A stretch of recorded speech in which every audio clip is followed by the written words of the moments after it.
গত রোববার সারাটা দিন খুব সুন্দর করে সময় কাটিয়েছি। আমরা সবাই মিলে চলে গেছিলাম একটা পিকনিক স্পটে, লঙ্কাপাড়া। ভীষণ সুন্দর জায়গা, ভীষণ সুন্দর লেগেছে জায়গাটা। আর সারাদিন আমরা বেশ ভালো করে এনজয় করে কাটিয়েছি। কারণ আমরা সকালে খেয়ে দিয়ে গেছি, তারপরে আমরা বাইরে খাবার দাবার খেয়েছি।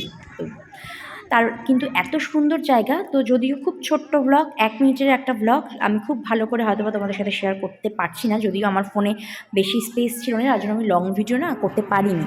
তো খুব ছোটো ছোটো ক্লিপগুলো আমি তোমাদের সাথে শেয়ার করছি। ভীষণ সুন্দর জায়গা, কিন্তু এত ধুলো, মানে এখানে পিকনিক খেতে আসতে গেলে কিন্তু আগে ধুলোই খেতে হবে আর কি। কিন্তু আমার এই জায়গাটায় আবারও আসার ইচ্ছে রইল, আবার আসবো, ইচ্ছে আছে। তো তোমাদের সাথে ছোটো ছোটো ক্লিপসগুলো শেয়ার করছি। তোমরাও চাইলে কিন্তু এখানে আসতে পারো। পিকনিক